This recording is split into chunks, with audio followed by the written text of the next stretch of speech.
لیکن جب جنگ میں وہ اڑ گیا تھا بڑے بڑے شیروں کے پیر اکھڑنے لگ گئے تھے. نبی پاک صلی اللہ علیہ وسلم نے عین دوپہر کے وقت صحابہ سے پوچھا کون ہے یہ جو لڑ رہا ہے, یہ بطل جلیل کون ہے, یہ چہرہ بھی چھپا ہوا ہے, پوری لوہے کی ٹوپی پہنا ہوا ہے, پورا جسم بھی چھپا ہوا ہے, قیمتی لباس ہے اس کے اوپر. صحابہ ادھر سے ادھر سے دیکھ رہے ہیں, کہا ہم میں سے تو نہیں ہے, یہ کوئی باہر سے آیا ہوا لگتا ہے. حضور مسکرا کر کہتے ہیں میرا عبداللہ اسود ہے, جس کو شادی کے پیسے دیے تھے, جا کر اس نے جنگ کا سامان خرید لیا ہے.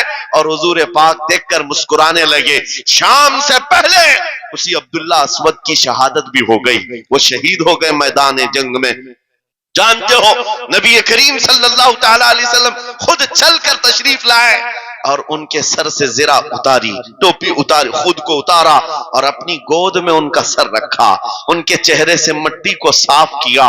صحابہ کہتے ہیں اس قسمت پر قربان جائے, حضور کی گود میں ان کا سر دیکھ کر کے ہمیں رشک ہونے لگا. پھر حضور فرماتے ہیں من المؤمنین رجال صدقوا ما عاهدوا اللہ علیہ, مومنین میں سے کچھ بندے ایسے ہیں جنہوں نے اللہ سے کیا ہوا وعدہ پورا کر دیا ہے. میرے عزیزو یہ کٹ گئے, ختم ہو گئے, اپنے آپ کو فنا کر دیا. کون سی چیز تھی جو انہیں میدان میں لے آتی تھی, کون سی چیز تھی جو انہیں بستر سے اٹھا لاتی تھی, کون سی چیز تھی جو بازار میں شادی کے سامان خریدنے سے بدل کر وہ ہتھیار خریدنے پر آ جائیں. ارے جنگ میں جانا کوئی کرکٹ اور فٹ بال کا میدان نہیں ہے, ہتھیلی میں جان لے کر کے جانا ہے. اچھے اچھوں کے حالات خراب ہو جاتے ہیں, ایک ڈنڈا دیکھ لیں, لیکن وہ نبی پاک صلی اللہ علیہ وسلم کے ساتھ ایسے نکل پڑتے تھے جیسے لگتا ہے روز کا کام ہے. یہ کون سی چیز ہے جو انہیں لاتی تھی؟ وہی اقبال کہتا ہے عجب چیز ہے لذت آشنائی, عجب چیز ہے لذت آشنائی. بدر کے میدان میں حضور جا رہے تھے, ایک گھر میں رات کو لڑائی چل رہی ہے. کس کے درمیان؟ باپ اور بیٹے کے درمیان. باپ بوڑھے ہو گئے ہیں, بیٹا لڑ رہا ہے, ابا آپ نہیں جائیں گے, آپ گھر میں رہیں گے, میں جاؤں گا. باپ کہتے ہیں نہیں بیٹا تو گھر سنبھال, میں جاتا ہوں, میری عمر ہو گئی ہے, میں جاؤں گا حضور کے ساتھ. تکرار اتنی بڑھ گئی کہ انہوں نے قرآن اندازی کی, چٹھی ڈالیں گے جس کا نام نکلے گا وہ جائے گا. قرآن اندازی ہوئی 3 بار, 3 بار بھی ہوئی تو بیٹے کا ہی نام نکلا. باپ نے کہا مجھے نہیں چاہیے یہ تیری قرآن اندازی, میں حضور کے پاس لے چلتا, میں حضور کے پاس جاؤں گا. عجب چیز ہے لذت آشنائی. حضور کے ساتھ جانے کا جذبہ کیسا تھا. ارے وہ قرآن اندازی کر رہے ہیں اپنے آپ کو قربان کرنے کے لیے. کوئی مٹھائی کی تقسیم نہیں ہو رہی تھی کہ جا کر کے مٹھائی ایک لڈو لے آئیں گے. وہ جنگ کے میدان میں جانے کے لیے قرآن اندازی کر رہے ہیں. باپ بیٹے کی تکرار. پھر آئے بارگاہ مصطفیٰ میں, دونوں نے دلیلیں رکھی. باپ نے کہا یہ جوان ہے, گھر سنبھالے گا, مجھے آپ کے ساتھ جانے کی اجازت دیجئے. بیٹے نے کہا یا رسول اللہ میدان جنگ جوانوں سے زیادہ بھرپور ہونا چاہیے, طاقت کا زیادہ استعمال ہوتا ہے. میرے باپ کو آپ کہیں گھر پر دیکھیں, یہاں کے حالات وہ سنبھالیں, میں آپ کے ساتھ چلوں گا. حضور پاک نے جوان کی بات سن لی اور بوڑھے صحابی سے کہا آپ گھر پر رہیں, آپ کا جوان جائے گا. اتنا جملہ کہنا تھا, چیخ نکلی ان کی, بھاڑے مار کر رونے لگے. کہا ہائے افسوس, اس بڑھاپے پر دف ہے مجھے, اس بڑھاپے نے مجھے نبی سے دور کر دیا. عجب چیز ہے لذت آشنائی, عجب چیز ہے لذت آشنائی. وہ بوڑھے ہو جاتے تب بھی یہ سوچتے کہ حضور کے ساتھ جانے کا موقع ملے. ایک خاتون آئی, میں یہ سب مثالیں رکھتا ہوں. اے نوجوانوں پھر تم سے پوچھتا ہوں کیا لذت آشنائی تمہیں بھی ملی ہے؟ حضور کی بارگاہ میں اپنے آپ کو فدا کرنا یا اپنی دنیا کو ٹھوکر مارنے کا جذبہ کبھی آیا ہے؟ ایک خاتون حضور کے دربار میں آئی.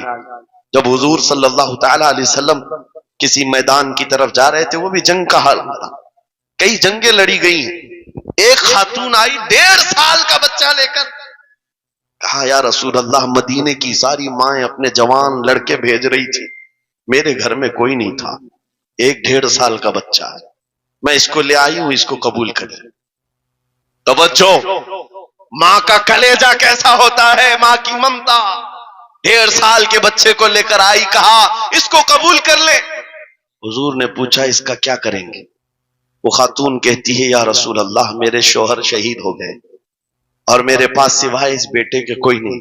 ہاں مجھے اندازہ ہے میرا بیٹا چل پھر نہیں سکتا، تیر تلوار نہیں اٹھا سکتا، یہ جنگ میں جانے کے قابل نہیں، لیکن میں اس حصے سے محروم نہیں ہونا چاہتی جو مدینے کی ہر ماں لے رہی ہے. بس یا رسول اللہ میرے بیٹے کو آپ کسی مجاہد کے ہاتھ میں دے دیں، جب دشمنوں کی طرف سے تیر چلے میرا بچہ ڈھال کے کام تو آ سکتا ہے، میرا بچہ ڈھال کے کام تو آ سکتا ہے. عجب چیز ہے لذت آشنائی، عجب چیز ہے لذت آشنائی. جسے یہ آشنائی کی لذت ملی ہے اس نے مصطفیٰ کریم کے قدموں میں بچے بھی وار دیے، سب لٹا دیا ہے. ان کے لیے مال کی کوئی اہمیت نہیں تھی. آپ کو پتا ہے صدیق اکبر رضی اللہ تعالیٰ عنہ کے گھر ایک بار رسول کریم صلی اللہ علیہ وسلم تشریف لائے اور وہ اس وقت عبادت میں مصروف تھے. اچانک حضور کریم اکرم صلی اللہ تعالیٰ علیہ وسلم گھر جیسی آئے، دروازہ کھلا، حضور سیدھے ایک کمرے کی طرف گئے، وہاں ایک صندوق رکھا تھا اور اس میں کچھ مال تھا. حضور اکرم صلی اللہ تعالیٰ علیہ وسلم نے اس صندوق سے مال کو اٹھایا. حضرت ابوبکر صدیق مسکرائے اور کہا شکرن للہ، اے اللہ تیرا شکر ہے. حضور پاک نے ان کے مال کو جیسی اٹھایا، کہتے ہیں میں ابھی اللہ کریم کی بارگاہ میں دعا یہی کر رہا تھا، اے مولا بس تو اتنا کرم کر دے تیرا رسول میرا پورا مال اپنا سمجھا کرے، اپنا سمجھ لے.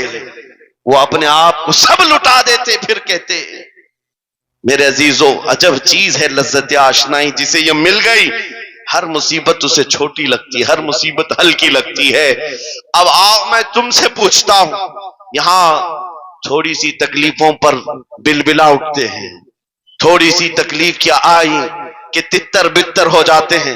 تمہارے آج اتحاد کو دیکھنے کے لیے آنکھیں ترس گئی ہیں. ہمارے اختلافات اتنے بڑھ گئے، اتنے بڑھ گئے. ایک جماعت ہے، ایک سنیت ہے، ایک مسلک ہے، لیکن ایک دوسرے سے مساوہ کرنا نہیں چاہتا، ایک دوسرے سے گلے ملنا نہیں چاہتا. علماء کی جماعتیں الگ، پیروں کی جماعتیں الگ. کیا یہ جینے کے سلیقے ہیں؟ کیا تمہیں لذت آشنائی نہیں ملی ہے؟ نبی کریم صلی اللہ تعالی علیہ وسلم کی آشنائی کی لذت جسے ملتی ہے وہ نفس کو مار دیتا ہے. اس کے پاس سوائے حضور کی نسبت کے کسی چیز کا خیال نہیں ہوتا، کسی چیز کا خیال نہیں ہوتا. صحابہ اکرام کی بات میں آپ کو بتاؤں، آج دنیا میں اس طرح ہماری طرف جو نظریں اٹھی ہیں اس کی وجہ یہ ہے کہ ہمیں توڑ دیا گیا ہے. وہ 100 سال پہلے انگریز یہاں یہ کہتے تھے جس کو اقبال نے کہا ہے یہ فاقہ کش موت سے ڈرتا نہیں، ذرا روح محمدی اس کے بدن سے نکال دو. 100 سال پہلے انگریزوں نے کہا تھا روح محمدی اس کے بدن سے نکال دو. کیوں؟ جب تک روح محمدی اس کے ساتھ ہے وہی لذت آشنائی ہے جس کو میں کہہ رہا ہوں، وہی عشق مصطفیٰ ہے. جب تک اس کے ساتھ ہے یہ موت سے کبھی ڈرتا ہی نہیں ہے. اس کو موت سے ڈرانا ہے تو یہ اس عشق کی دولت کو کھینچ لو، نکال لو، روح محمدی اس کے بدن سے نکال دو. تم سب نوجوانوں کو میں تنبیہ کرتا ہوں میرے عزیزوں، روح محمدی تم سے چھیننے کے لیے دنیا نے ایڑی چوٹی کا زور لگا دیا ہے. تمہارے مٹھی میں ہر گناہ کو لا کر جمع کرنے کی کوشش کی گئی ہے. تمہاری آنکھوں کو آج خرید لیا گیا، تمہاری حیا کا قتل کر دیا گیا، تمہارے اخلاق کہاں چلے گئے. ہمارا وہ نوجوان جب نکلتا تھا تو اس کے لیے فرشتے استقبال کرے. امت محمدیہ کا وہ غیور جوان جس کے لیے اللہ تعالیٰ نے طوفانوں کے رخ موڑ دیے، سمندروں میں راستے بنا دیے، سمٹ کر پہاڑ ان کی ہیبت سے رائی. آج اس کا حال یہ ہے کہ پوری رات پب جی میں گزار رہا ہے، یہ ٹک ٹاک پر مجرے کر رہا ہے. یہ لا کر کے تمہارے ہاتھوں میں اسی لیے تھمایا گیا ہے، اسی لیے تھمایا گیا ہے. اور ایک جملہ میں کہتا ہوں عزیزوں، جب شیر اپنی شیری چھوڑ دیتا ہے تو بہت سارے کتے بھونکنے لگ جاتے ہیں. ہاں کتوں کے اندر دم آ جاتا ہے. آج دیکھ رہے ہیں ہم ادھر سے کتا ادھر سے کتا، ہر کوئی منہ اٹھائے بھوکے جا رہا ہے، کبھی حضور پر، کبھی اسلام پر، کبھی قرآن پر. اس کی وجہ کیا ہے؟ محمد عربی کے شیروں کو نیند آ گئی ہے، یہ غفلت میں ہے. اور یہی چاہتی بھی ہے دنیا کہ یہ نوجوان نشے میں ملوث رہے ہیں. یہ دھت رہے, حسن کے پیچھے بھاگتے رہے, دولت کے پیچھے ایک دوسرے کا قتل کرتے رہے. دنیا یہ چاہتی ہے محمد عربی کے شعروں میں ہوش کبھی نہ آئے, ورنہ ان کو بھی پتا ہے کہ جس دن یہ کھڑا ہو گیا بہت سارے کیڑوں کی موت آ جائے گی, بہت سارے کتوں کو یوں ہی کھجلی شروع ہو جائے گی. تمہیں اٹھنے دینا نہیں چاہتی دنیا, کبھی کبھی بیدار ہونے نہیں دینا چاہتی, مگر جب تک ہمارے پاس آواز ہے, جب تک زبان ہے, ہم بولتے رہیں گے. ایک ہی چیز ہے جو تمہیں یہاں سے وہاں لے جاتی ہے, وہ کون سی ہے؟ کہ محمد سے وفا تو نے, تو ہم تیرے ہیں. یہ جہاں چیز ہے کیا لوح و قلم تیرے ہیں. سبحان اللہ. نعرہ تکبیر, نعرہ رسالت, مناظر اہل سنت علامہ سلمان رضا صاحب قبلہ. میرے عزیزوں, ایک بات یاد رکھ کر کے چلو, دنیا آج کہتی ہے ان کے پاس کچھ نہیں ہے, تمہارے پاس کچھ نہیں ہے, صحیح کہتی. اخبار میں یہی چھپا, رپورٹوں میں یہی چھپا, سپریم کورٹ کے ریٹائرڈ ججوں نے مل کر کے ٹیم بنائی اور ہمارا سروے کیا ہندوستان بھر کا, کہا کہ یہ بیکورڈ ہیں, ان کے پاس ایجوکیشن نہیں رہ گیا, ڈپارٹمنٹ میں ان کی نمائندگی نہیں ہے, یہ پڑھے لکھے نہیں ہیں, مال میں بھی کم ہے, نوکریوں میں بھی کم ہے, سب رپورٹیں ان کے پاس ہیں. پھر میں کہتا ہوں یہ میڈیا کے کتے 24 گھنٹے ہم پر بھونکتے کیوں ہیں؟ جب کچھ بھی نہیں ہے, بیکورڈ ہے, ٹوٹی ہوئی بکھری ہوئی قوم ہے, تو کیوں ہم پر بھونکتے ہو بار بار؟ تمہیں میں بتاتا ہوں, یہ بار بار بھونک کر بتاتے تم کچھ ہو, تمہارے پاس کچھ ہے, کچھ ہے. ان کو پتا ہے, تمہیں نہیں پتا ہے. تم کہہ رہے ہو نہیں میرے پاس کچھ نہیں ہے, صبح ٹی وی چالو کرو, کہے نہیں تیرے پاس کچھ ہے. ورنہ ایک ٹوٹی بکھری غریب قوم پر کون 24 گھنٹے صرف کرے گا؟ ہمیں پتا ہے سارے الیکشن بھی ہمارے نام سے لڑے جاتے ہیں. ہاں, تمہارے مجمع اس وقت تک گرم نہیں ہوتے جب تک ہمارا نام نہ لے لو. ہاں, دوسروں کو ڈرانے کے لیے ہمارا نام چاہیے, اور کئی میڈیا, دجالی میڈیا کے چینل چلتے ہیں, ان کی دکان ہمارے نام سے. یہ ساری باتیں آپ کو صرف اس لیے بتاتا ہوں, وہ بھونک بھونک کر بتا رہے ہیں کہ تمہارے پاس کچھ ہے, کچھ ہے. وہ کیا ہے؟ کچھ بات تو ہے کہ مٹتی نہیں ہستی ہماری.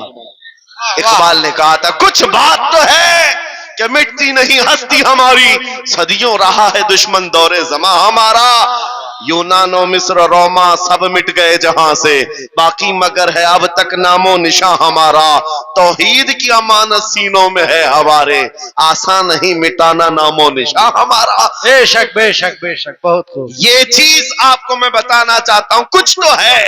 وہ کچھ ہے کیا؟ وہی لذت آشنائی ہے, وہی عشق مصطفیٰ کی دولت ہے جو تمہارے سینوں میں آج دھڑکتی ہے. آج ان کا نام لیتے ہی تمہارے چہرے کھل جاتے ہیں, اس نبی پاک کا نام آتے ہی ہم اختلافات بھول جاتے ہیں اور کھڑے ہو جاتے ہیں.